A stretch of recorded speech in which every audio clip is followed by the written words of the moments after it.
bienvenidos a esta nueva emisión de Sin Filtros. Hoy tenemos un programa especial. Ustedes se recuerdan que iniciamos una serie que se llama Poniendo prácticamente al desnudo lo que se conoce como neototalitarismo. En este caso vamos a analizar el fraude electoral en Venezuela, en América Latina, ¿ok? Cómo se ha hecho para que el fraude se convierta en una herramienta perfecta para lograr el poder político, y para ello pues tenemos nuestros invitados especiales del día de hoy, que son, como en todas estas programas que hemos hecho de la serie de neototalitarismo, nuestro amigo Guillermo Salas y la abogada Adriana Vigilanza. Antes de irnos con ellos, quiero pedirles que por favor se activen en el superchat. Recuerden que para nosotros es muy importante todos sus comentarios y opiniones. Y también les pedimos que si les gusta nuestro trabajo, nos regalen un like y pasen este enlace a sus contactos y amigos, ¿ok? Así es que bienvenidos todos y también, por cierto, queremos darle las gracias a toda la gente del grupo de moderadores que están acá con nosotros hoy, como siempre. Ya vemos ahí, nos están preguntando dónde está Luis, hoy lo dejamos dormir. Y bueno, saludos a Finky, a Migdalia Chirinos, a Tamaris López y a Néstor, y a todos ustedes. Mil gracias. Bienvenidos. Muchas gracias, amigo. Buenas tardes a todos. Esta parte del programa es muy importante porque estamos desvistiendo todo este proceso que ha conllevado a crear modelos de neototalitarismo usando herramientas que anteriormente eran parte de la democracia y que permitían que la sociedad, el voto, se ejerciera para escoger al gobernante de turno que ofreciera una mejor plataforma para que eso se tradujera en un buen gobierno y ese buen gobierno le diera satisfacción y respuestas a la población. Ese marco de acción de la democracia que viene por mucho tiempo funcionando, pues se dejó de lado y se empezó a utilizar para nada más y nada menos que poner en el gobierno gente que no era la que legítimamente debería estar, puesto que llegaba allí por el robo de las elecciones. En Venezuela tenemos prácticamente los casos modelos, pero también se extendieron por América Latina, así que vamos a revisar algunos de ellos. Y posteriormente, pues a nuestros invitados nos han traído de verdad que información de primera, bien organizada, para que ustedes entiendan este segmento del día de hoy, y posteriormente en los próximos días vamos a seguir ofreciéndoles parte de esta serie que es importante que conozcan no solamente los latinoamericanos, sino también los que pertenecen prácticamente al hemisferio occidental, diríamos, porque está regado por todo el mundo este modelo. Así es que bienvenidos, y bueno, quisiera que nos explicaran justamente cómo puede verse o entenderse este modelo. Gracias, amigo. Este modelo neototalitario o totalitarismo del siglo XXI en realidad tuvo su origen en Venezuela. Ese fue su germen y su laboratorio y todo eso. Y bueno, una de las cosas fundamentales para un totalitarismo, necesitas dos cosas: tener el poder absoluto, que ellos lo consiguieron mediante una serie de fraudes jurídicos, y lo otro, tener el poder eterno, porque un buen tirano no le basta 4 o 5 años de gobierno y después entrega, no. Tirano que se estime es para quedarse como mandatario hasta que se muera. Eso pasa y ha sucedido en muchas partes del mundo. Lo que pasa es que en estos nuevos totalitarismos lo hacen con guardando cierta mascarada de legitimidad, la cual obtienen mediante el voto. Ellos exhiben que han ganado, que ganan las elecciones.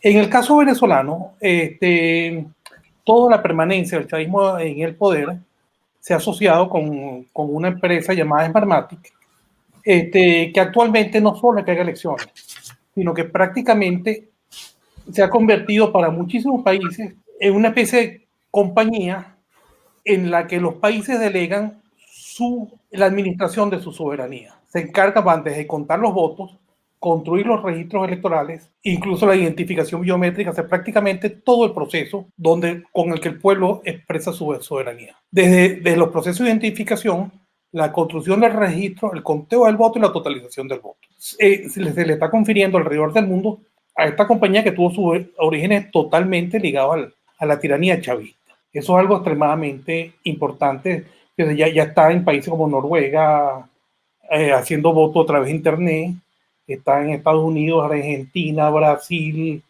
México, Bélgica, Bolivia, prácticamente en todas partes del mundo. Y hace incluso las Naciones Unidas es la compañía que selecciona para administrar conflictos y todo eso. Es verdaderamente preocupante que una compañía así, que haya nacido de las manos del chavismo, se haya convertido en muchos países la administración, hayan delegado en ella la administración de la soberanía de su pueblo. Pero el problema va un poco más allá.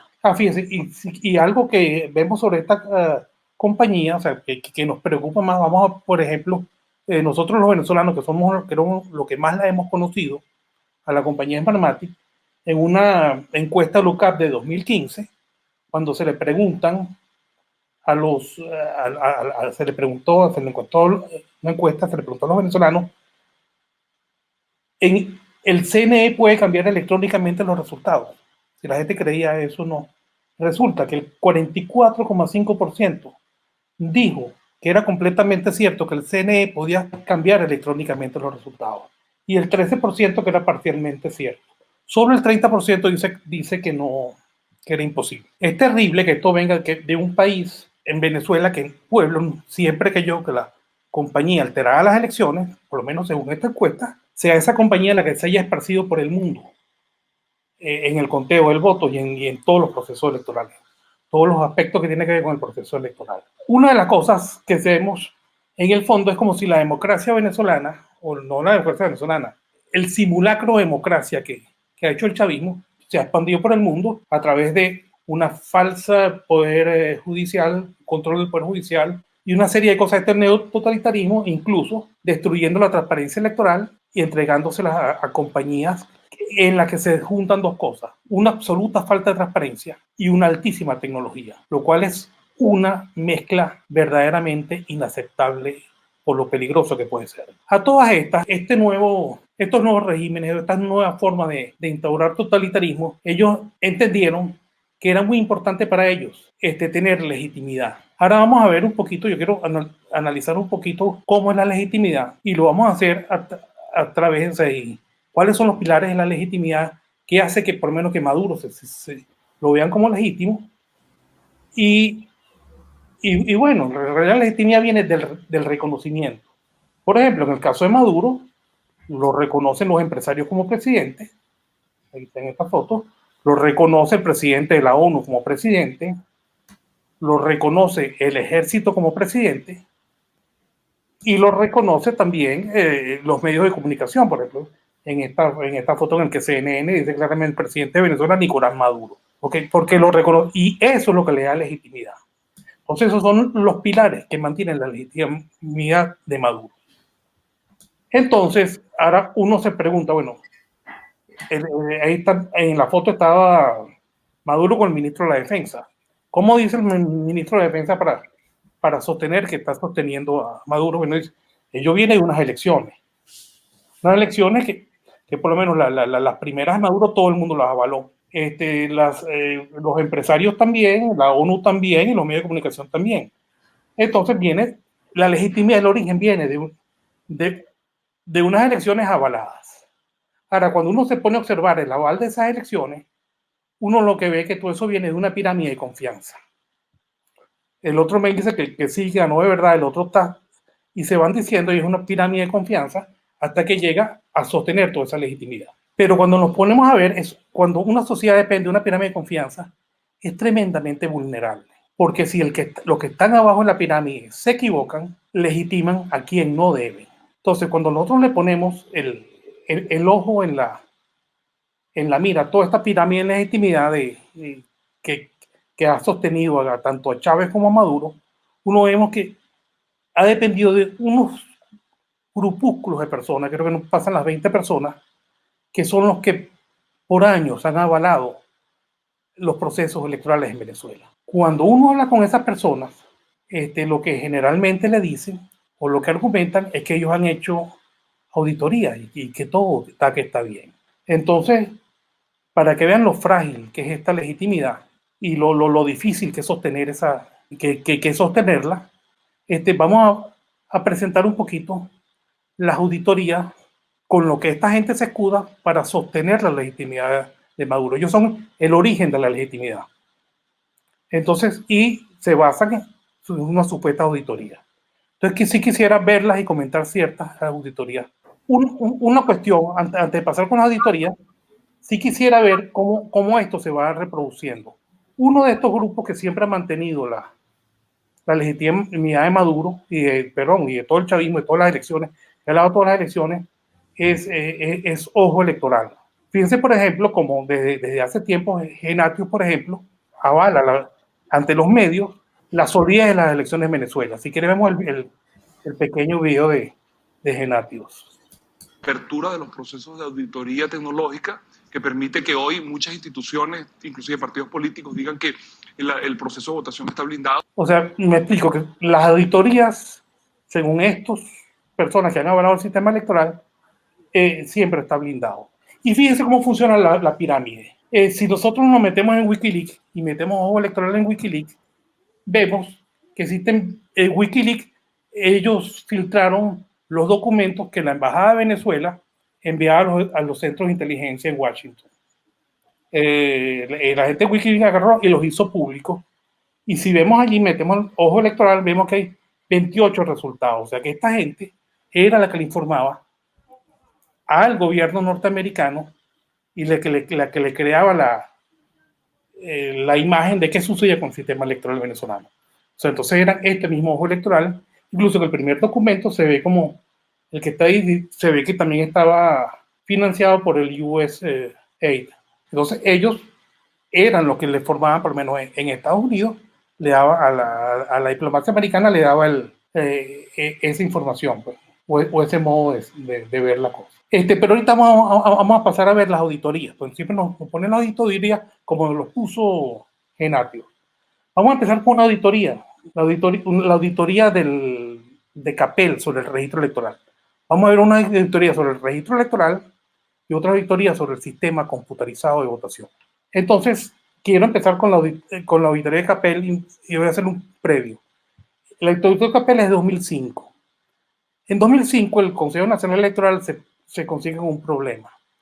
Que el doctor Genaro Mosquera, que era fue vicerrector de la Universidad Central de Venezuela y uno de los estadísticos más destacados en Venezuela y más respetados, se encuentra que el registro electoral es absolutamente incompatible con un montón de cosas. Y lo empieza a denunciar en televisión. Entonces ellos se ven en la necesidad de acallar todo esto. Y hacen una serie de cosas. Tal vez la más fuerte que le hacen es una a través de el CAPEL. CAPEL es el Centro para la Asesoría y Promoción Electoral, que depende del Instituto Interamericano de Derechos Humanos, que a su vez depende de la OEA. Se buscaron un instituto con muchísimo prestigio para callar a Genaro Mosquera, o acallar a Genaro Mosquera y sus cosas de fraude. Entonces le piden que le hagan una auditoría. Veamos esa auditoría para que empezamos a ver cómo son las auditorías que se le hacen al sistema electoral en estos regímenes neototalitarios. No solo en Venezuela, sino en todos los neototalitarios deben ser por el estilo. Veamos, cuando vemos esta auditoría, lo primero que es lo que la gente por lo general ve es las conclusiones. Las conclusiones dicen, el equipo técnico de CAPEL no ha encontrado motivos que impliquen la deslegitimación del registro electoral de Venezuela como un instrumento legalmente válido para realizar elecciones. O sea, que avala el registro electoral. Ahora, cuando uno se pregunta qué fue lo que vio CAPEL, uno ve lo siguiente. Uno ve que CAPEL hace una auditoría basada en varios módulos. El primer módulo estudiaba, era sobre el registro electoral, nada más era casi como contar el número de inscritos. Para aquel entonces era 14.351.401 inscritos. El segundo módulo era el archivo de huellas dactilares. un sistema muy importante, las huellas dactilares en el sistema de votación de Venezuela, en el de Smartmatic, porque supuestamente todo va por identificación digital. Resulta que cuando hacen ese módulo, los técnicos del CNE, de la base AFI, que es la base de huellas digitales, fijaron el total de huellas archivadas en 6.477.900. O sea que no existían ni siquiera la mitad de las huellas del total de los inscritos. Y así todo el sistema funciona en base a las huellas digitales. Y después pasa a otro módulo. Pasa un siguiente módulo que es el principal y el más importante. Va y le piden, en el módulo 6 le piden cotejar los inscritos, que es lo con las partidas de nacimiento, porque las partidas de nacimiento son más difíciles de fabricar. Entonces, para ese módulo, agarran un tamaño de la muestra, hacen una muestra. Es importante que los técnicos de CAPEL, que yo creo que algunos fueron honestos, hicieron una muestra focalizada de lo que yo veo con más riesgo. Yo hago una muestra no aleatoria, sino focalizada, y en esa muestra la hicieron de 12.820 casos. Entonces, después el mismo informe de CAPEL dice, se constató que el total de la muestra, 5.571 casos contaban con información solicitada completa, o sea, tenían la partida de nacimiento. 6.696 casos no tenían o no estaba claro cuál era el lugar de inscripción de nacimiento.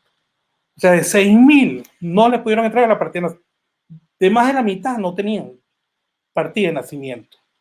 Y aún así, CAPEL agarra y avala ese registro electoral. Entonces, uno se puede preguntar ¿por qué? ¿Por qué sucedió eso? Entonces, tal vez la solución, la explicación, tal vez la podemos encontrar en Wikileaks, un poquito para que nos metemos justamente en los documentos que había enviado la embajada americana hacia afuera, y habla de esta auditoría, ¿no? Dice lo siguiente de esta auditoría, el comunicado de Wikileaks, Wikileaks develó. Voy a traducirlo. El Consejo Nacional Electoral Venezolano, CNE, comisionó al Centro para la Promoción y Asistencia Electoral, CAPEL, basado en Costa Rica, a finales de junio para hacer una auditoría al registro electoral. El CNE está confiado en que CAPEL, una organización afiliada al Instituto Interamericano para Derechos Humanos, va a declarar que el registro electoral es legítimo y transparente. Ellos estaban contratándolo sabiendo que les iba, con la confianza, que les iban a avalar el registro electoral. Más adelante sigue este comunicado interno de la embajada americana, dice, ya en la parte donde va desarrollando, dice, una organización afiliada al Instituto Americano para Derechos Humanos en Costa Rica, que promueve la asistencia electoral a través del hemisferio, CAPEL envió la propuesta para la auditoría del registro a finales de junio. Y el Consejo Nacional Electoral de Venezuela le aceptó la propuesta para firmarla, que parece ser que es de varios millones de dólares. O sea, el ente que va a ser auditado solicita una auditoría a un organismo, le paga millones de dólares por la auditoría, el señor ve que todo está malo y concluye que todo está bueno. Debido al pago, obviamente. No, se entiende más o menos, ¿no? Eso es absolutamente inaceptable. Es como si se burlaran de nosotros los venezolanos. Creo que Adriana tiene otras auditorías del resto de las que quiere hablar, ¿o qué? Adelante, Adriana. Bueno, algo que ha dicho Guillermo muy importante y que lo hemos experimentado los venezolanos, hemos sufrido en carne propia, es el tema de la confianza que ciertos actores proporcionan al sistema, y es sobre lo que se basa toda esa pirámide que nos lleva a la legitimidad del gobernante. Si estos 4 que están aquí fallan en su trabajo, la pirámide se desmorona, esto ha venido pasando en Venezuela desde el 2004, y tengo aquí la carta de renuncia al Consejo Nacional Electoral del rector Ezequiel Zamora, porque justamente ninguna de las auditorías que él propuso o de los sistemas para auditar ese nuevo sistema que se está empleando de Smartmatic en Venezuela por primera vez fue auditado como dicen las normas internacionales. Voy a leer textualmente lo que él dijo en su punto 5. Irregularidades en la auditoría complementaria convenida entre el CNE y la observación internacional sin la participación de los actores del proceso. Dice él, ante el requerimiento de uno de los actores del proceso, en el sentido de que hiciera una nueva auditoría en condiciones aceptables para todas las partes, ese actor fue el rector del CNE, entre otros. La mayoría del directorio del Consejo Nacional Electoral decidió hacer la auditoría solo en los términos acordados por ellos, con una parte de la observación internacional, negándole al solicitante de la auditoría, tal como aconsejan las prácticas electorales, el derecho a participar en el diseño de la muestra y metodología para realizar la auditoría, razón por la cual el actor solicitante de esta decidió no participar en ella, que fue Ezequiel Zamora. Ezequiel Zamora hizo su trabajo. Él diseñó una manera, una metodología de llevar una real auditoría del sistema novedosísimo, que sin ninguna necesidad se estaba contratando en Venezuela en el 2004, pero como le negaron la posibilidad de él diseñar la auditoría, porque si yo soy el solicitante de la auditoría, yo tengo que participar en el muestreo, en cómo se diseña la auditoría. Si no, se lo voy a dejar al propio ente auditado. Eso es una, como decimos en criollo, queman guangua. A mí me van a auditar y yo decido lo que tú vas a ver. Por supuesto que voy a salir con 20 puntos. Entonces, a Ezequiel no le permiten, y se le había acordado que se le iba a permitir la participación en el diseño de la muestra y de toda la metodología, y por lo tanto se vio obligado a renunciar porque él no iba a convalidar ese fraude enorme y gigantesco que era llamar auditoría a una cosa que había diseñado solamente el CNE, con una parte de la observación internacional, sin ningún partido político, por cierto, y esa parte de la observación internacional, por supuesto, todos aquellos que gozaban de lo que en el entonces nosotros llamábamos coloquialmente Don Regalón, que era Chávez dando regalos por toda América Latina a todo el que, para comprar voluntades, pues. Esto mismo, si me permiten, lo observamos con estas pruebas. Todo esto y todo lo que Guillermo ha relatado anteriormente fue parte del expediente de nuestro recurso de nulidad ante el Tribunal Supremo Legítimo en el exilio, que, vamos a ver aquí, tiene 69 páginas. Todo eso fue acompañado como pruebas y, por supuesto, terminó en una declaratoria de nulidad del sistema electoral venezolano, porque es absolutamente nada transparente. Pero aquí tenemos uno de los testigos nuestros ante ese juicio, que fue el experto en informática Luis Manuel Aguana, también un gran luchador de la sociedad civil venezolana por transparencia electoral. A Luis Manuel le empezamos preguntando, ¿ha sido usted miembro de algún comité de evaluación de empresas tecnológicas y licitaciones nacionales o internacionales? ¿En cuáles y cuándo? Y sí, dice, en mi condición de gerente corporativo de tecnología de información de Metro de Caracas, durante el periodo 2000 y 2002, me correspondió la responsabilidad de conducir y coordinar procesos licitatorios con empresas de tecnología nacional e internacional a los fines de la construcción de la infraestructura tecnológica de la empresa Metro. Es decir, es un hombre con capacidad para hablar de lo que va a hablar ahora. Entonces, en su testimonio ante el Tribunal Supremo Legítimo, nos refiere lo siguiente. La segunda pregunta fue, ¿ha presenciado usted alguna auditoría de cualquier elemento de la plataforma electoral del sistema venezolano? Por favor, diga en qué carácter, qué, dónde y cuándo y en qué consistió su auditoría. Él dice, sí, en noviembre del 2007 fui invitado a participar como testigo por el bloque del no a la auditoría de predespacho que tenía como finalidad validar la solución automatizada para el referendo de la reforma constitucional celebrada el 2 de diciembre de 2007. Fui invitado por el partido COPE y por intermedio del señor Alberto Vivas, militante de ese partido, a asistir en calidad de miembro representante del bloque del no, como ya lo dijimos. Esa auditoría se realizó con la finalidad de validar el funcionamiento de los equipos de Smartmatic que serían utilizados en el referéndum del 2007. Dice él, los procedimientos realizados en ese día están reseñados en acta anexa, que firmé conforme luego de realizar las observaciones que relato a continuación. Él firmó, pero él puso una cantidad de observaciones. 1. La auditoría se realizó sobre 171 máquinas de votación, correspondiente al 0.5 de las máquinas producidas por el CNE, que totalizaron 32.201 máquinas. Sin embargo, y aquí está lo importante, esa muestra aleatoria, estratificada y entre comillas, no fue realizada en presencia de los testigos del bloque, del no. Las máquinas que iban a ser objeto de la auditoría ya estaban seleccionadas y listas para trabajar.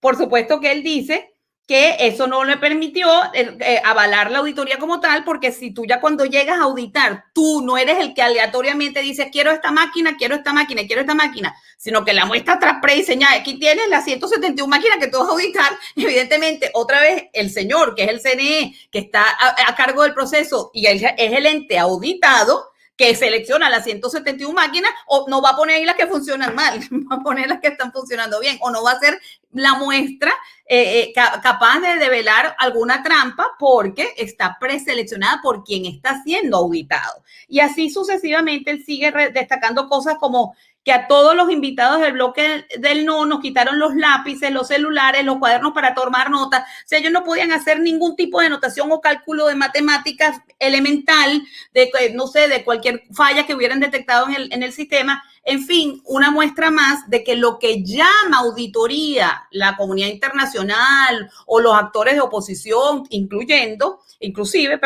pues no son auditorías a los fines de lo que dice la ciencia que deben ser. Y eso lo corroboró nada más y nada menos que la Unión Europea, que voy a citar eso sí de mi recurso, que lo debo tener por aquí marcado, cuando en el 2005, en su informe final de observación electoral, dice, emitido con relación a las elecciones parlamentarias de ese año, dijo lo siguiente la Unión Europea: no se han realizado auditorías independientes de terceros en ninguna parte del sistema de votación electrónica. La misión de observación electoral de la Unión Europea opina que las llamadas actividades de auditoría podrían describirse mejor como unas revisiones del sistema o en otros casos como módulos de distribución de información, pero no como auditorías.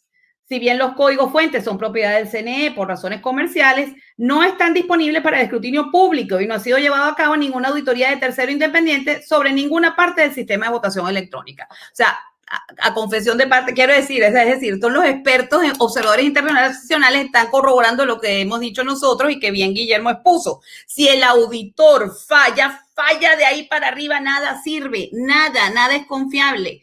El peligro está en que cuando las partes supuestamente interesadas en la auditoría corrobora todas estas cosas como que si no existieran y bendice el resultado de una así llamada auditoría que no lo es. Cosa que, repito, no hizo el rector del CNE en el 2004, que no avaló la farsa de una auditoría que no podía ser merecedora de ese nombre. No sé si quieres agregar algo, Guillermo, al respecto.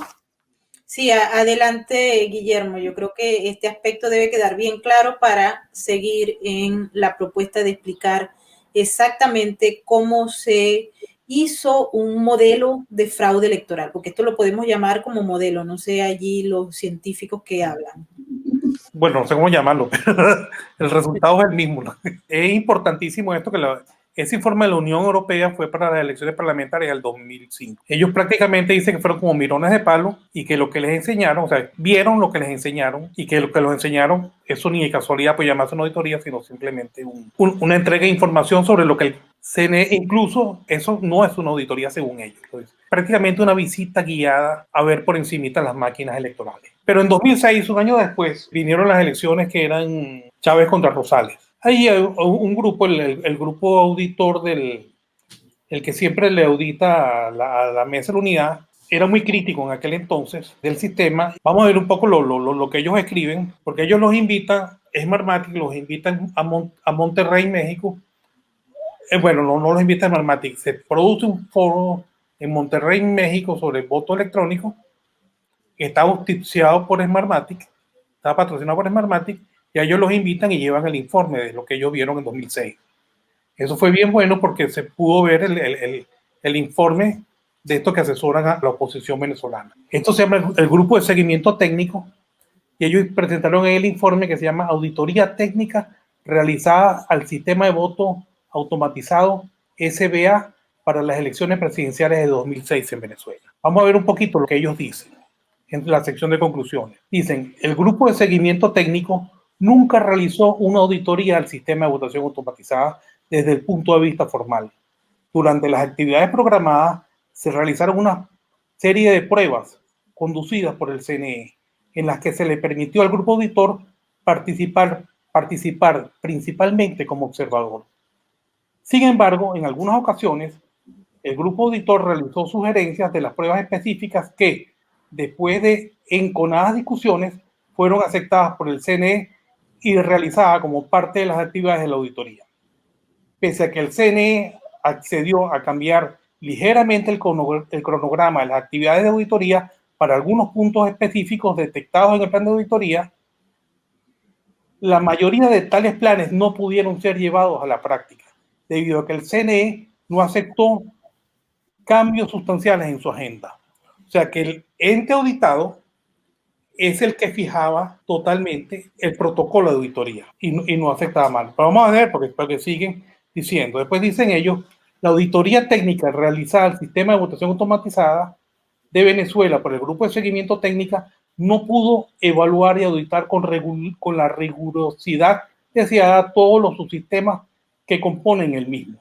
Existen muchos componentes del sistema que no pudieron ser evaluados o auditados. O sea, de todo el sistema electoral ese que es gigantesco y infinitamente complejo, solo le dejaron ver unas partes. No pudieron auditar el global, que sería indispensable, sobre todo si está el futuro de 30 millones de personas metidos allí. Pero seguimos para que vean un poquito cosas más técnicas. No se pudieron realizar los planes auditados de auditoría previamente por el Grupo de Seguimiento Técnico, dado que el CNE no aceptó la aplicación de los mismos. Las actividades se restringieron a la previamente programada por el CNE, por lo que no se pudo efectuar una labor de auditoría efectiva a los componentes del sistema de votación automatizado. O sea, simplemente estaban encañonados, usted ve lo que yo quiero que vea. Y después vamos a ver lo siguiente, que es lo que más peligroso todavía, sobre todo relacionado con el voto electrónico, porque es un aspecto más técnico. Dice, algunas de las claves de encriptación utilizadas por la transmisión de datos desde las máquinas de votación hasta el sistema de totalización son generadas previamente por el personal de Smartmatic y el CNE. Esto conlleva un riesgo inherente a través del personal que tiene acceso a esta clave. O sea que cuando te dicen que las claves están 1 millón de veces encriptadas, 1 trillón de veces encriptadas, no.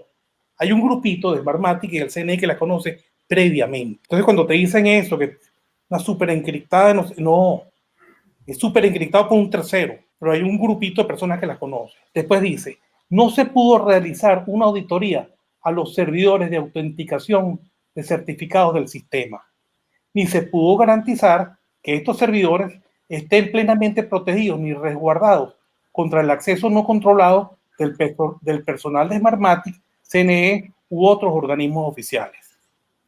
O sea que hay un grupo de privilegiados que sí pueden tener acceso a ese sistema y alterar todo eso. Eso es sobre todo, eso es totalmente inaceptable. O sea que es un grupo pegado absolutamente ligado al gobierno o a la compañía esta que está automatizando el voto, sí tiene acceso a producir cambios.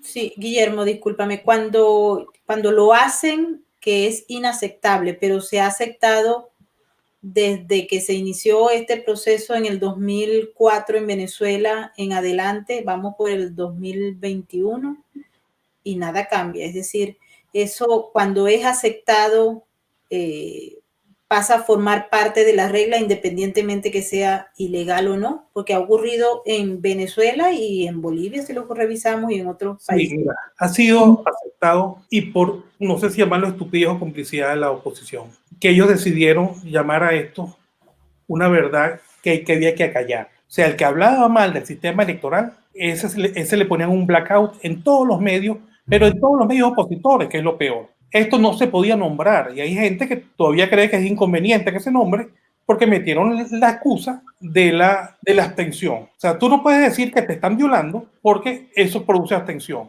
Entonces, ¿qué pasa al final? Que no es que tú denuncies algo del violador, sino que el violador te va a violar durante 40 o 100 años mientras tú no lo denuncies. Esa actitud de la oposición que siguieron los medios que lo tenían por muchísimo tiempo fue peor que una estupidez. O sea, fue, no sé si eso o más, o estupidez o complicidad o como lo quieras llamar, pero en el fondo fue eso lo que nos llevó a la Venezuela de hoy, donde la gente se muere de hambre con su familia cruzando los páramos colombianos y todo eso caminando a pie para huir de Venezuela. Si se hubiera hecho una discusión en serio sobre el sistema electoral y si se debía avalar o no, eso no hubiera pasado. Porque pasaba que también muchos de estos observadores, ellos eran muy asociados al MAS como Ojo Electoral. Ojo Electoral era una mezcla del chavismo, del marxismo del chavismo y el marxismo del movimiento al socialismo, ¿no? Ellos llaman la izquierda democrática y la otra la izquierda chavista. Entonces ellos formaron Ojo Electoral y siempre tienen una visión absolutamente complaciente. Y todo se sabía, pero todo se callaba. Y yo creo, bueno, por eso uno de los motivos nosotros es hablar sobre todo esto, porque Yo creo una frase bíblica que es que la verdad nos hará libres. Yo no creo que seguir ocultando las cosas nos va a poner ahí. Ahí Adriana está haciendo muchas señales. Sí, adelante, Adriana. Sí, que es que Mabel preguntó que si eso, porque el hecho que ocurriese, si fuese avalado por Raimundo y todo el mundo, convertía eso en un proceso legal. No. Y de hecho en Venezuela, gracias a Dios, lo que pasa es que nosotros somos los que tenemos que darle valor a estas cosas porque no se lo van a dar los actores no interesados en que esto cese. Nosotros obtuvimos una sentencia donde un TSJ legítimo, porque fue nombrado por la Asamblea Nacional de Guaidó, tan legítimo como Guaidó pudiera ser, eran esos magistrados, y ellos decidieron que en Venezuela no pueden haber elecciones nunca más que gocen de la calificativo de elecciones auténticas como las que requieren los tratados internacionales de derechos humanos hasta que no se cumplan 3 condiciones. Y una de ellas fue la eliminación del voto electrónico. En Venezuela, tal como en Alemania, tal como en Japón, el voto electrónico es inconstitucional. Punto y se acabó. Entonces, allá los actores opositores que quieran seguir dándole validez a un sistema electoral tan poco transparente, tan turbio, que viola el requisito constitucional de nuestra Constitución, en un artículo 294 que dice que el voto y el escrutinio tienen que ser transparentes. En esto voy a leer también a Luis Manuel Aguana, que es importante que la gente escuche lo que una persona que presenció la auditoría declaró al respecto con el tema del voto electrónico. Vamos a leer aquí, ¿no? Dice, cuando terminamos, pasamos el día completo auditando supuestamente las 171 máquinas sin lápiz y papel, no podían anotar ni siquiera el serial de la máquina para ver si después lo que transmitió esa máquina y arrojó el servidor central del CNE coincidía, porque tú puedes, si tú no tienes cómo constatar que esa máquina emitió 100 votos y que era la serial 120, cómo llegó allá, qué es lo que recoge el servidor central de cada máquina, la auditoría también es muy defectuosa. Entonces él dice, cuando terminamos de probar cada máquina, los representantes del CNE ya tenían el acta lista para ser firmada por cada auditor. Me negué a firmar el acta así, porque aunque los resultados de las máquinas coincidían localmente, o sea, hacían unos votos y entonces la máquina imprimía así 100 votos y tantos para el no y tantos para el sí, no era posible saber si los totales finales arrojados por las máquinas eran los mismos que habían llegado al servidor de pruebas del CNE. Ningún auditor podía dar fe de ello, porque precisamente nadie había tomado debida nota de los resultados de cada máquina con su serial, excepto yo, que había logrado tomar nota de las máquinas que yo había auditado. Ningún otro auditor pudo dar fe de ello, porque él parece que se metió, escondió un lápiz y él medio notaba eso en un papelito. Él me lo contó todo en una anécdota, casi que en una factura que llevaba ahí, todo guillado, tremenda auditoría, ¿no? Todo rapidito, porque si no me cachan y no puedo auditar. O sea, una loquera. Hice el conocimiento de esta irregularidad al coordinador del bloque del no, ingeniero Miguel Cañas, quien intentó convencerme de firmar sin esa prueba a lo cual me negué, indicándole que si yo no chequeaba los resultados de máquina por máquina en el servidor de pruebas y si no coincidían perfectamente, no firmaría el acta, colocando la nota correspondiente. Sin embargo, el resto de los auditores del no se dieron cuenta también de la irregularidad e indicaron que si yo no hacía esa prueba, tampoco ellos iban a firmar.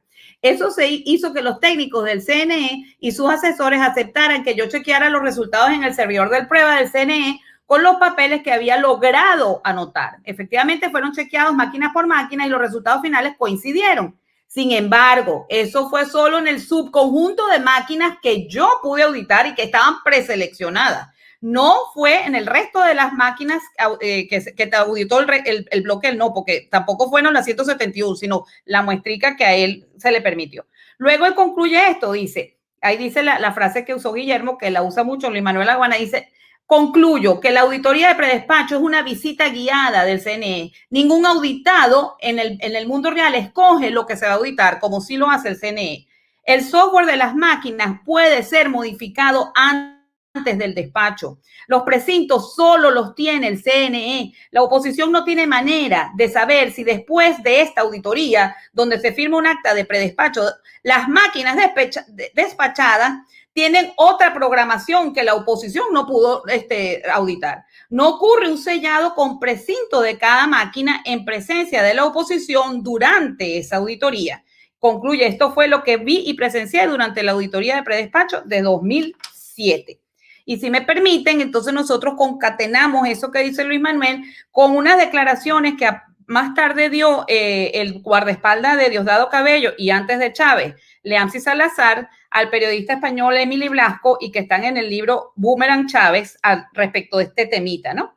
Dice Leamsi Salazar, él asegura bajo juramento que fue testigo de lo que voy ahorita a leer. Las computadoras secretas de los chavistas lo indicaban bien claro. A las 6 de la tarde, la hora de ese 14 de abril de 2000, la hora en que ese 14 de 2013 debían cerrar todos los centros electorales en Venezuela, las presidenciales las había ganado Enrique Capriles Radonsky. Suya era la banda tricolor que, no obstante, al final de un proceso amañado se acabaría poniendo Nicolás Maduro. Un sistema informático paralelo al oficial permitía al chavismo en tiempo real saber a lo largo del día la evolución del voto y le facultaba conocer el número de votos falsos que debía producir para girar el resultado. Eso ocurría en el marco de un proceso completamente electrónico, como es habitual ya en Venezuela, y con la complicidad de quien debía ser su árbitro, el Consejo Nacional Electoral. Gran parte de la trampa se gestionó desde Cuba, dice Leamsi Salazar. Entonces, bueno, esos son testimonios que calzan uno perfectamente con el otro y te van construyendo la verdad incómoda que no ha querido, que por mucho tiempo nuestra propia oposición no quiso develarle al pueblo venezolano, y que incluso hoy en día no lo hacen. Ningún actor opositor habla de la sentencia donde todo esto está reflejado y la analizó unos magistrados que ellos mismos eligieron. De eso no se habla. Entonces yo me pregunto si la solución en Venezuela, que se está cuajando ahorita, va a ser electoral, es que vamos a hacer que se cumpla la sentencia del TCJ legítimo para darnos garantías a los venezolanos de que todo esto que denunciamos como irregularidades no va a volver a pasar. Porque si esto no va a volver a pasar, bueno, tal vez podríamos ir a un proceso electoral, pero mientras esas condiciones que están bien claritas allí, que una es eliminación del voto electrónico, la otra, nuevas autoridades de CNE nombradas conforme dice la Constitución, y la última es que se depure el registro electoral, porque también fue nuestro testigo Genaro Mosquera, experto, doctor en estadística, vicerrector administrativo de la Universidad Central de Venezuela, donde efectivamente, basado en la propia auditoría CAPEL que Guillermo Salas les explicó, concluye que ese registro está totalmente viciado, que es imposible dar fe de que eso sirva como registro electoral para garantizar elecciones auténticas en Venezuela. De todo esto que ustedes han explicado, podría entonces derivarse el hecho de que estaban todos los sectores políticos, también no sabemos el económico, pero obviamente una parte estaba allí, los medios de comunicación, independientemente de qué versión o narrativa seguían o difundían, pero todo estaba en base a un solo proyecto que era, nosotros lo podemos hablar de una gran conspiración para definir el destino del país, corroborar que los venezolanos, independientemente de que no les gustara el socialismo del siglo XXI, se lo tenían que calar, o simple y llanamente que el que poseía el poder político desde 1999, que, bueno, según lo que hemos revisado, esas elecciones de 1998, creo que fueron las últimas que hubo en el país donde medianamente se cumplieron los parámetros, donde había un padrón electoral medianamente aceptable, es decir, habían unas condiciones previas que le permitieron a Hugo Chávez llegar al poder. Pero de ahí en adelante, y particularmente creo que después del 2002, todo lo que siguió, él dijo, bueno, yo puedo perder el poder aquí fácilmente si esta gente se entera de lo que estamos haciendo. Mejor como que garantizamos quedarnos aquí. Y bueno, fue que crearon ese proceso, nos recordamos de ese 2013, el 2003, perdón, cómo se vino, bueno, y estaba el Centro Carter, estaba Gaviria presente en la mesa aquella de negociaciones, una comisión de la verdad que nunca existió, etcétera. Pero se dio una negociación que les dio tiempo para crear un mecanismo que les permitiera mantenerse en el poder, bueno, por siempre pareciera, ¿no? Estamos muy cercanos al caso de Vladimir Putin, que acaba de aprobar una orden, una ley que le permitirá escogerse hasta que se muere, a lo mejor los hijos también, ¿no? Guillermo, adelante. Sí, Maybor. Vamos un poquito con una especie de pacto de silencio terrible entre la oposición y el gobierno. Vamos a resaltarlo con lo que pasó en el 2007. No sé si puede poner el video de Irreversible, para que vea cómo se burlan de nosotros. El primer boletín, la opción del no, 4.504.354 con un 50.70% de la votación. El sí, 4.379.392 con un porcentaje de 49.29%. Tenemos aún un porcentaje de actas que estamos esperando, pero analizando las transmisiones realizadas hasta este momento, se ha determinado y se ha comprobado que es una tendencia que no es reversible, es decir, esta votación se va a mantener con las actas aún faltantes. Es una tendencia que se mantiene aún con aquellas actas que todavía están faltando para esta totalización. Es por eso que este Consejo Nacional Electoral, una vez revisados los resultados, una vez revisado la transmisión y el porcentaje de transmisión y determinado que tiene una tendencia clara, irreversible, es que lanza este primer boletín. A partir de este momento, los medios de comunicación pueden realizar sus proyecciones. Muchísimas gracias. El primer boletín, la opción del no, 4.504.354 con un 50.70% de la votación. El sí, 4.379.392 con un porcentaje de 49.29%. Tenemos aún un porcentaje de actas que estamos esperando, pero analizando las transmisiones realizadas hasta este momento, se ha determinado y se ha comprobado que es una tendencia que no es reversible, es decir, esta votación se va a mantener con las actas aún faltantes. Es una tendencia que se mantiene aún con aquellas actas que todavía están faltando para esta totalización. Es por eso que este Consejo Nacional Electoral, una vez revisados los resultados, una vez revisado la transmisión y el porcentaje de transmisión y determinado que tiene una tendencia clara, irreversible, es que lanza este primer boletín. A partir de este momento, los medios de comunicación pueden realizar sus proyecciones. Muchísimas gracias. Recordamos todos esa tendencia irreversible. Se puso como un lema del chavismo para anunciar sus fraudes electorales.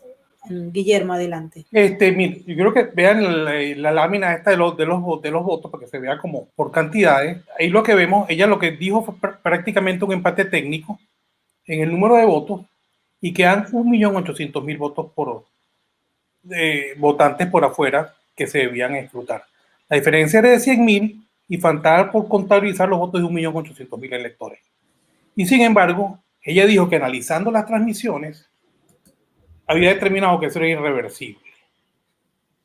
O sea, yo creo que es una burla y tremenda, y además hubo un pacto de silencio en que nadie pidió los votos que faltaban y nadie dijo eso.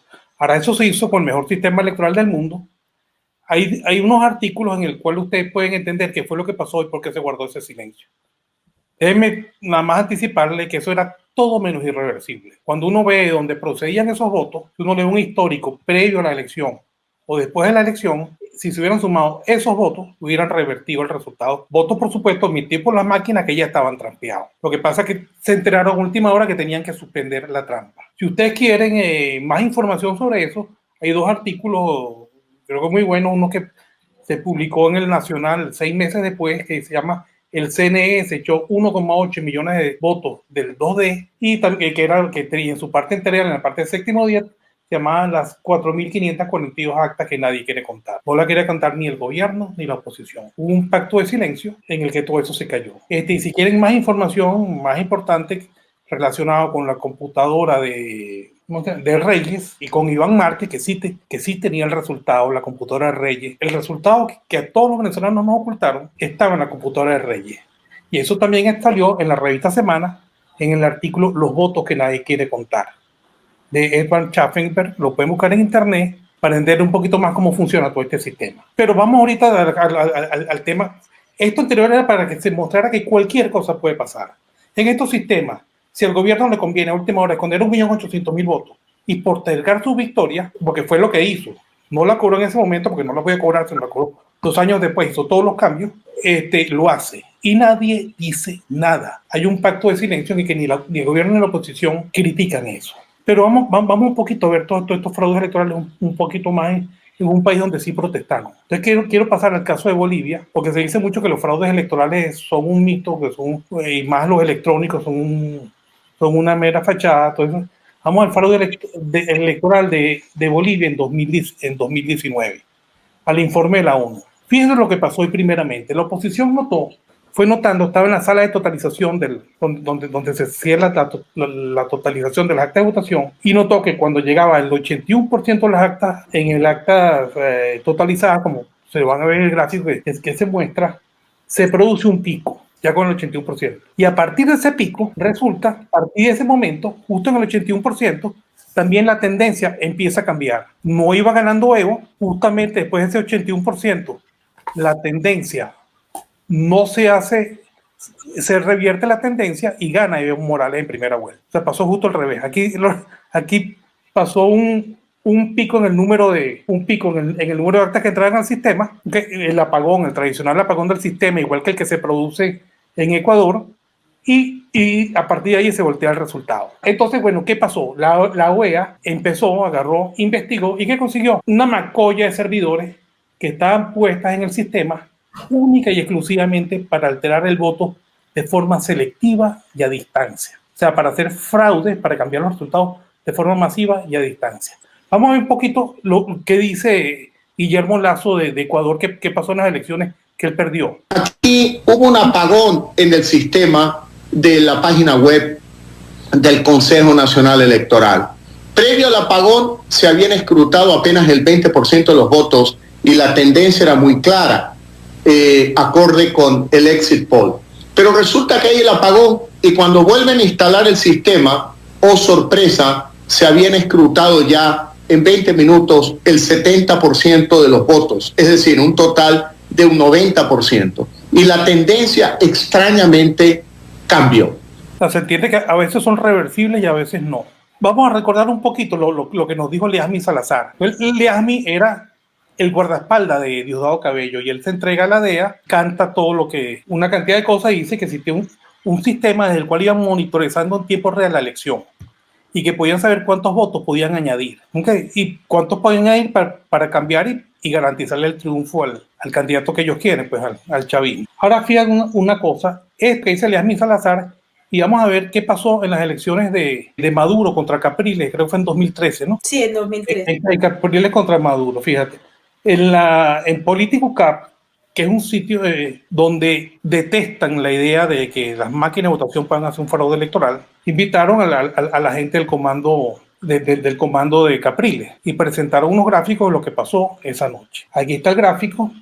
Aquí pueden ver en el gráfico según eso, incluso la gente del comando de Capriles también negaban a ultranza o niegan a ultranza que las máquinas pudieran hacer fraude o que se pudiera hacer un fraude electrónico. Entonces, cuando ven lo siguiente, que hasta las 6:36, cuando ellos van anotando la cantidad de flujo de información que entra al sistema. Entonces ven que como a las 7, un poquito después de las 7:30, se produce un pico inusitado y totalmente justificado en el número de actas que entra en el sistema. Esa es la línea que se ve en el gráfico, la línea en azul que se ve en el gráfico.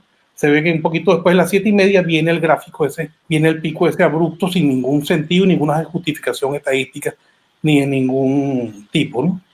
Y después ellos apuntan, esa gente que defiende el sistema electoral, o sea, que creen en el voto electrónico, de Smartmatic, porque este era Smartmatic, dicen, en otro gráfico, dicen, Enrique Capriles Radosky ganaba las elecciones de acuerdo a las actas recibidas por el CNE hasta las 7:30 de la noche, incluyendo los votos en el exterior. Estas actas representaban el 80% del total de las actas totalizadas. O sea, igualito a Bolivia. Hasta el 80% tenía un comportamiento, que era a las 7:30 de la noche. Entonces, bueno, después las actas que entran a partir de ese pico inusitado, y no sé qué, revierten el resultado y le dan el triunfo a Nicolás Maduro. En Venezuela, que anotaron ese pico igualito al de Bolivia, nunca protestamos eso. Los bolivianos sí. Okay. Pero fíjense, lo importante de este pico y del cambio es que va totalmente en sintonía con lo que dice Leazmi Salazar en su libro y en sus declaraciones, que existe un sistema que te puede saber cuántos votos faltan y se los puede inyectar a última hora. Vea que el gráfico de esto concuerdan exactamente con las declaraciones de Leazmi Salazar. Ahora, todo esto, y para ver si Leazmi tiene razón o no, lo mejor es estudiar el inicio del voto electrónico en Venezuela, que eso fue en agosto del 2004. De esa elección es que derivan todas estas que están sucediendo en el mundo. Unas tremendamente controversiales en Filipinas, otras tremendamente controversiales en Brasil, en muchos otros lados donde suceden cosas que la gente poco a poco está abriendo los ojos, incluso de lo que está sucediendo en los Estados Unidos. Adelante, Adriana. Sí, antes de seguir adelante con el recuento internacional donde Smartmatic está haciendo desastre, también inmediatamente, obviamente, uno hace la analogía con lo ocurrido con eso del pico y que dejen de contar y de repente cambien abruptamente los resultados, cosa que estadísticamente no es sustentable con lo ocurrido incluso aquí en Estados Unidos. Por eso es que hay mucho tufillo a algo extraño esa noche del 12 de noviembre aquí. Pero quería hacer hincapié en algo relacionado con Venezuela que también ha pasado un poquito por debajo de la mesa, que es la carta del Pollo Carvajal, que firma él como diputado Hugo Carvajal del 21 de mayo del 2019, donde él denuncia a un teniente, Carlos Enrique Quintero Cuevas, que trabajó en la Dirección de Inteligencia Militar desde el año 2002 al 2004, y para ese entonces era teniente y desempeñaba en nuestra institución, dice él, o sea, en las Fuerzas Armadas de Venezuela, se desempeñaba como jefe de informática de la Dirección de Comunicaciones. Pues bien, este señor fue incorporado por Jorge Rodríguez en el 2004, el momento en que empezaron a hacerse uso de máquinas de votación en Venezuela, electrónicas, como director de registro electoral y director de informática. Luego pasó a ocupar el cargo de director de informática. Leazmi Salazar dice que este hombre le declaró a él en el 2010, Leazmi Salazar, Hugo Carvajal dice que este señor Quintero, Carlos Quintero, en el 2007 le confesó a él: me basta una llamada de Cilia o de Diosdado para alterar los resultados a nuestra conveniencia. Sin embargo, el Pollo Carvajal en esta carta quiere siempre dejar a salvo todos los procesos electorales anteriores a 2015, un poquito con la construcción de esa narrativa que vimos los venezolanos con horror, en que toda la comunidad internacional parecía estar de acuerdo en exonerar a Chávez y a todo lo pasado antes de culpa en toda la tragedia venezolana, pero achacar todas las culpas a Nicolás Maduro. Por ejemplo, el Pollo Carvajal dice aquí en su carta, dice: en el año 2013, luego de una sospechosa gestión solicitada desde la Presidencia de la República, el expediente de este militar desapareció, pero continúa su carrera militar y siendo militar activo, esta persona todavía forma parte de la Junta Electoral en el CNE. Pero la parte que les quiero decir es la siguiente. En las elecciones presidenciales de 2012, Chávez ganó por 1.500.000 votos. En las presidenciales de 2013, Maduro ganó por apenas 223.000 votos. Sabemos que no ganó. Debo decir que si bien para el momento el sistema electoral aún era técnicamente confiable, los mecanismos poco transparentes y ventajistas y manipuladores del gobierno de Maduro tuvieron gran peso en los resultados electorales. Falso de toda falsedad. Técnicamente no son confiables desde el mismo momento en que no se pueden hacer auditorías a ese sistema, conforme dice la ciencia de la auditoría que se diseñan las auditorías. Pero esto lo que es importante es, primero, confiesa el Quintero ese que pasa agachado y que nadie nombra, Carlos Enrique Quintero, experto en informática, que confesó que bastaba una llamada de Cilia Flores para que cambiara los resultados. Eso puede pasar desde el 2004 en adelante, porque el sistema no ha sufrido ningún cambio, era igualito, entonces la llamadita podían hacerla también desde antes, ¿no? Y por otro lado, la narrativa falsa que se quiere construir de que el fraude electoral fue una cuestión inventada por Maduro y que antes de todo eso estaba perfecto y la legitimidad de Chávez era maravillosa. No, señor, todos los vicios son exactamente los mismos desde el día 1. Pero en base a eso es un patrón que se viene repitiendo a lo largo del tiempo y bueno, si observamos el modelo en Bolivia o en Ecuador, ocurre exactamente lo mismo. La diferencia va a ser en función de qué se requiere. Si se requiere inyectar votos en un espacio o circuito electoral determinado, entonces se inyectan los votos y aquí no ha pasado nada, o sencillamente se distribuyen a nivel de toda la locación electoral. Pero para entender todo esto bien y ver cómo todo es una transformación y llegar al origen, yo creo que hay que ver es el 2004 en Venezuela, que era donde esta compañía estaba en su nivel más bajo de su curva de aprendizaje. Ese 2004, que fue con el que se relacionan muchísimas de estas elecciones, fue el revocatorio presidencial de 2004, que fue el debut de la máquina de votación en Smartmatic y a la vez fue el inicio del voto electrónico en Venezuela.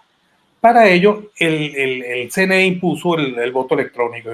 Hay una caricatura genial de Beil donde dice, el problema no es la automatización del voto, sino la automatización del fraude. Y eso es lo que muchos nos tememos. Que toda esa parafernalia de máquinas, de cosas, de computadoras, antenas satelitales y todo eso, en el fondo no es automatizar el voto, sino automatizar los fraudes. Vamos a empezar un poquito para entender lo que pasó en el 2004. Vamos a empezar entendiendo un poquito de un principio que descubrieron hace poco, por lo menos la primera vez que lo veo, sobre la teoría de la conspiración. En 2007 sale una serie de televisión, Numbers, pone un capítulo que se llama Democracy. La serie Numbers está hecha y asesorada y financiada, o sea, porque son los patrocinantes de la serie por un grupo excepcional matemático, tal vez de los más importantes, que llega a unos niveles impresionantes, que se llaman Wolfram Research.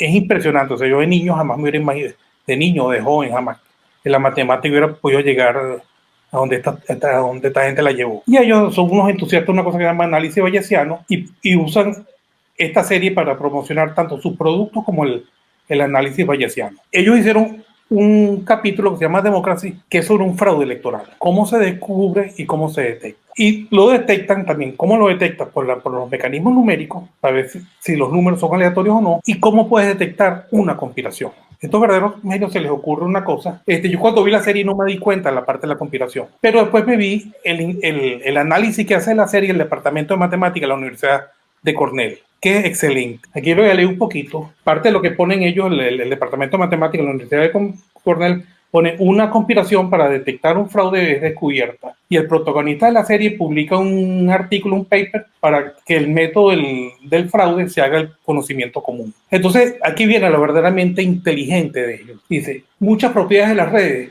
pueden ser estudiadas matemáticamente. Y básicamente la distancia entre los vértices es fundamental para inferir si hay o no una conspiración. Esto si lo ponen ahí, que lo muestran en el dibujo que pueden ver ahí en la cuestión de Numbers, dicho así en abstracto, no se entiende nada de una conspiración. Pero la mejor forma para entenderlo es ver lo que pasó, qué fue lo que sucedió, cómo llegó Smartmatic a Venezuela, cómo se funcionan estas conexiones entre las redes, que son ellas las que dicen que la distancia entre las conexiones, cuando hay una conspiración, son extremadamente cortas. Cuando no hay una conspiración, estas conexiones son muchísimo más largas. Eso es lo que ellos se dan cuenta. Veo a Adriana que ya está ahí.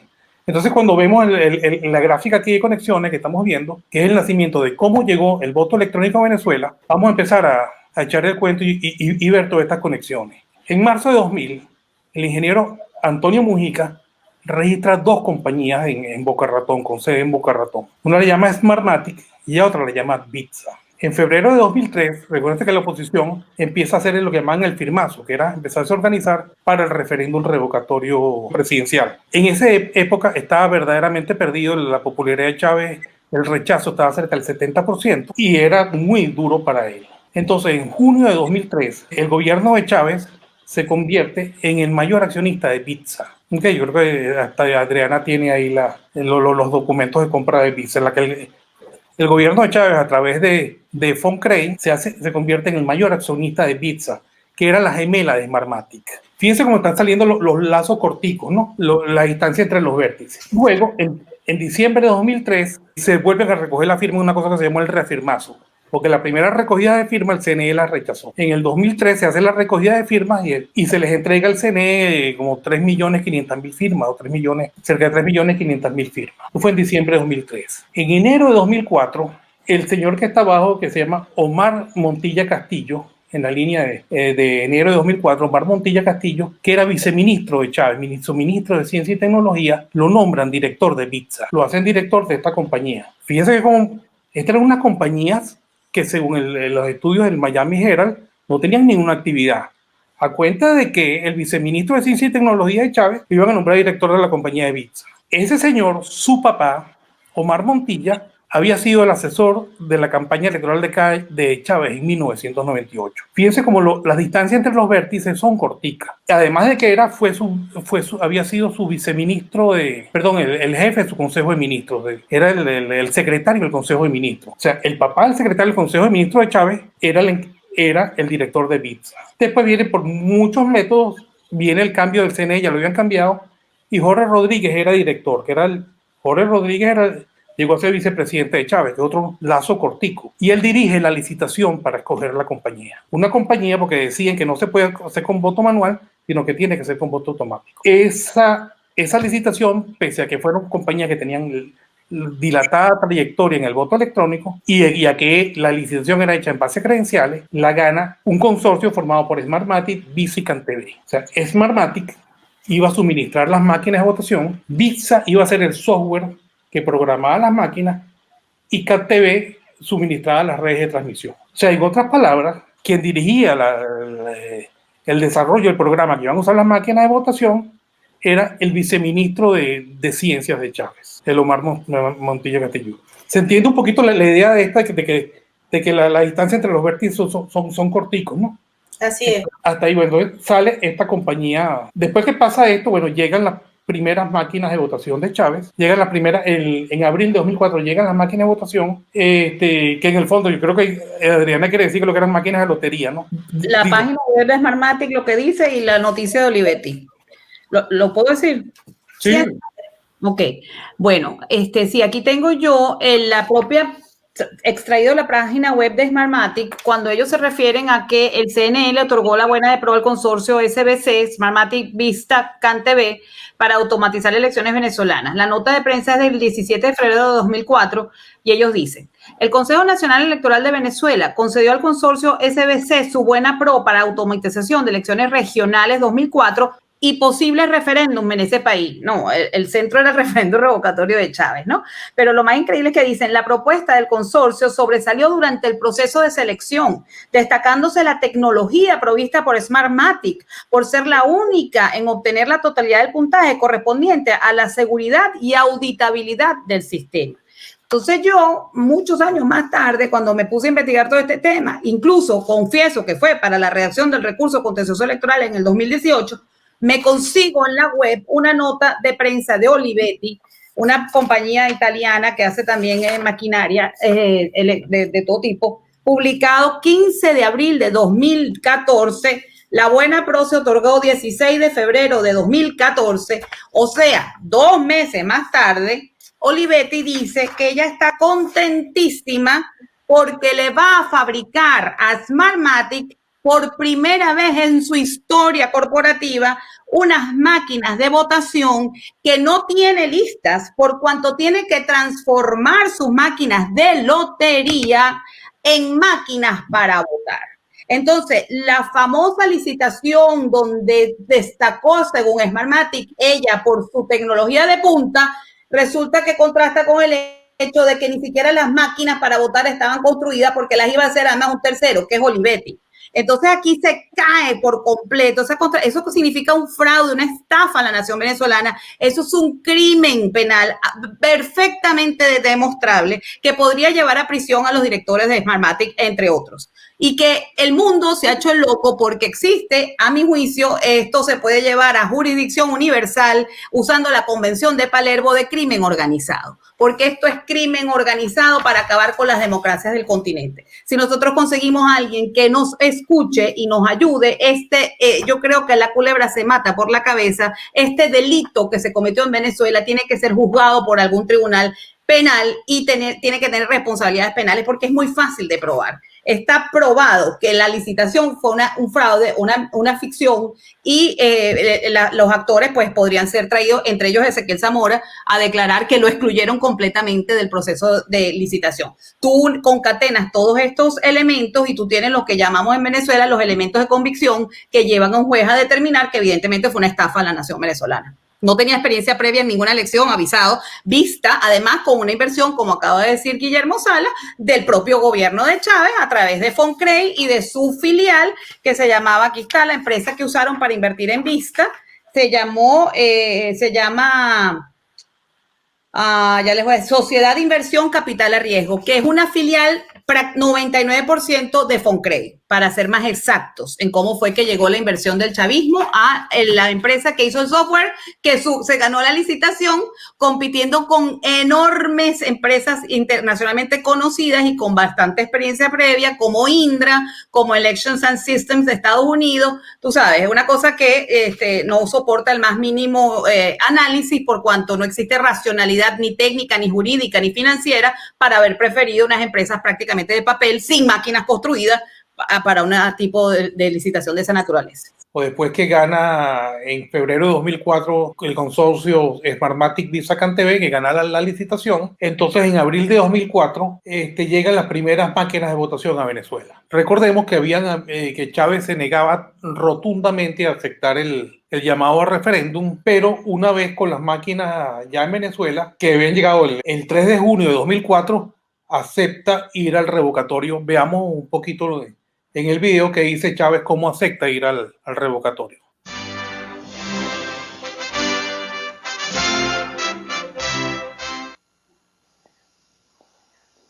Buenas noches, amigas y amigos, buenas noches.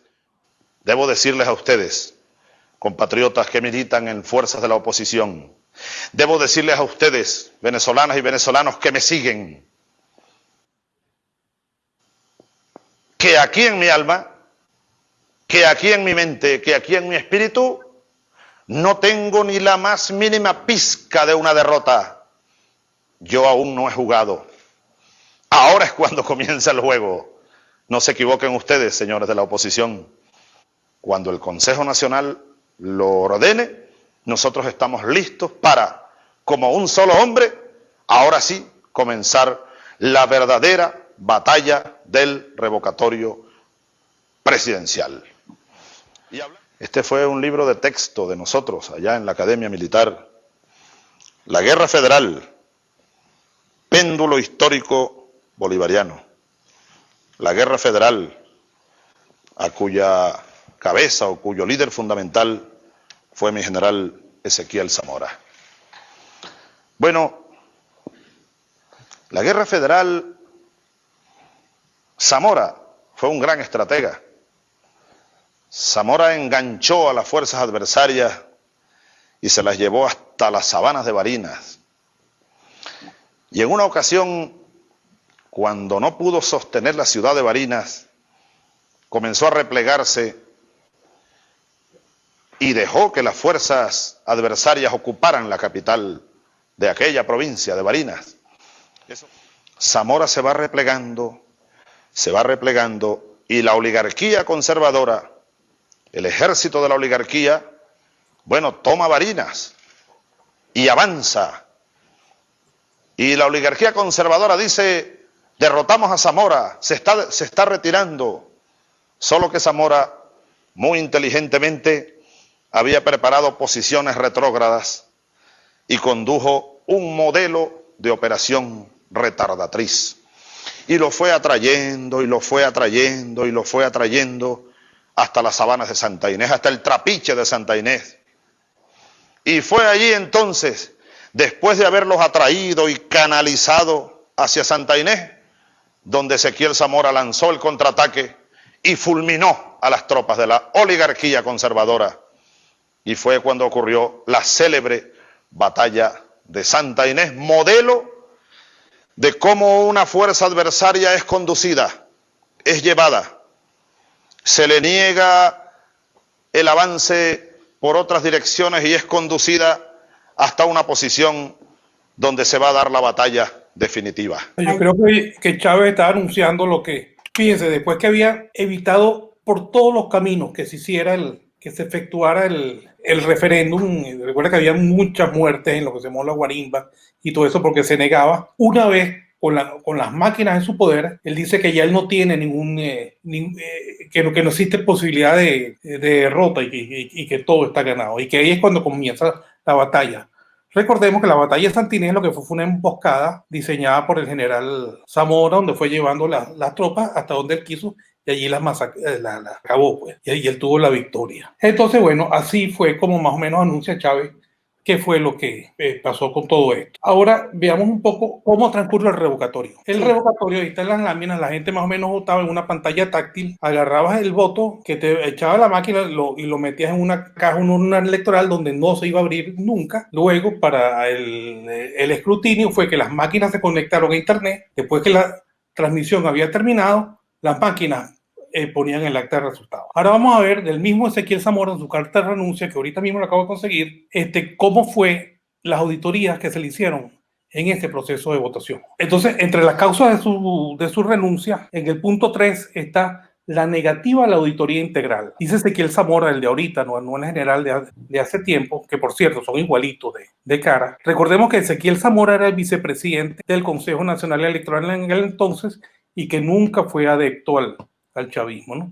Sino que fue una persona de carrera en el CNE, que creo que trabajó como 27 años en el CNE hasta que llegó al puesto de director. No viene de la rama política. Vamos a ver qué dice Ezequiel Zamora, que es una persona que sabe verdaderamente elecciones. La mayoría oficialista del directorio del Consejo Nacional Electoral se negó arbitraria y sistemáticamente a realizar una auditoría total de las boletas de votación. Igualmente, no fue posible realizar la auditoría sistemática integral al software y al hardware de las máquinas de votación y a los sistemas de transmisión en todas y cada una de sus fases. Fíjate, Maybor, que lo que dice Ezequiel Zamora es que el software y el hardware se auditó. Ahora vamos a ver qué pasó con las auditorías del sistema. Si nosotros viéramos el informe del Centro Carter, que está allí, había casi 19.000 máquinas de votación. De las 19.000 máquinas de votación, la auditoría que se había propuesto es hacer la auditoría del 1% de las máquinas. Cuando se hacían las auditorías del 1% está bien, porque iban a ser como 190 máquinas, 199 máquinas de votación, y si había un fraude masivo, probablemente la auditoría lo hubiera detectado. El Centro Carter, lo dice en su informe, asistió a 6 procesos de auditoría y en solo uno se constataron que el resultado del acta emitida por la máquina de votación coincidía con el de las papeletas que habían depositado los electores dentro de las urnas electorales. En las 5 restantes, los auditores asignados por el CNE impidieron que se abrieran las urnas electorales. Exacto, pero esto fue considerado, si bien no normal, fue aceptado, y entonces ahí es donde viene todo el problema. Esto fue aceptado y lo consideraron, el Centro Carter lo explicó diciendo que los auditores no habían entendido que tenían que contratar el resultado de las papeletas con el del acta de votación, o sea, lo cual es un absurdo terrible, ¿no? Es que nos traten por imbéciles, que es lo que nos han hecho por mucho tiempo. Veamos lo que dice Ezequiel Zamora, el de ahorita, sobre lo que pasó con la auditoría de los votos. Voy a leer nada más una parte de esta. Eran 199 máquinas que se iban a auditar. Los representantes y testigos de la opción del sí no recibieron oportunamente las credenciales necesarias para participar en todas las mesas que iban a ser auditadas, pudiéndolo hacer solo en 27 mesas de las 199 correspondientes. Y para que veas, anticipando un poco lo que vamos a hablar en el otro y cómo vamos a deducir en el otro lo que pasó aquí, Ezequiel Zamora hace otra cosa bien importante que es fundamental para él. En Venezuela habían 316 municipios y entre las cosas que hacen este sistema es que limitan la auditoría a 20 municipios. Todo el resto, por fuera de los 20 municipios, estaba exento de auditoría. Y los municipios los escogió el mismo CNE. Okay, todo eso fue no se audita la máquina, la auditoría que supuestamente se iba a hacer no se hace, los mismos auditores del CNE la impiden, okay, y se restringen a solo 20 municipios y ni así se realiza. Eso pasó en la noche, en la madrugada del 15 de agosto del 2004. Como a las 3 de la madrugada dan el resultado donde dan como ganadora a la opción del no, que era la opción que mantenía Chávez en el poder, y como a las 10 de la mañana, no sé, pero a horas de la mañana, Carter avala los resultados electorales. Luego de un análisis suficiente de nuestras propias fuentes de evaluación del proceso, estamos en condiciones de decir que nuestra información coincide con los resultados parciales anunciados esta madrugada por el Consejo Nacional Electoral. La votación superó los 10 millones de electores y hay una clara diferencia a favor del gobierno del presidente Chávez. Entonces mandan unos grupos armados, unos intentos de fachi de combatimiento, o sea, eran equivalente a las camisas negras de Mussolini o a las camisas pardas de Hitler, simplemente a caerle tiros a la manifestación, y con eso acabaron las protestas. Hoy del centro Carter no hallaron pruebas de fraude. Nosotros no hemos encontrado. Sí, amigos de Globovisión, situación irregular se presenta hace minutos en la Plaza Francia de Altamira. Son imágenes sin editar que vamos a transmitir para ustedes, justo como han llegado a esta sala de redacción.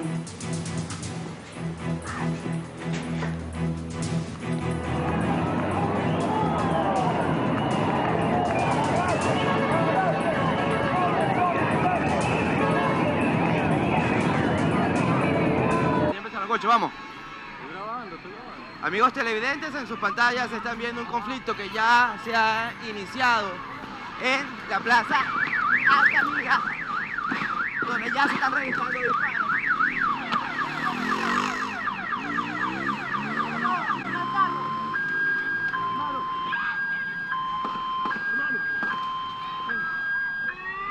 Amigos televidentes, en sus pantallas se están viendo a una persona que resultó herida de este percance. Se encuentra, está siendo atendida. ¡No están matando, tu maldito! Fue un disparo, resultaron heridas. En estos momentos las personas están el arribo de las autoridades para que asuman entonces el control de la zona. Van 4 personas, repetimos, van 4 personas las que resultaron heridas luego de este tiroteo. ¡Cuidado, Bocho, que vienen otra vez! ¡Tenemos miedo! ¡Un gobierno que acaba de ganar! ¡No tenemos miedo!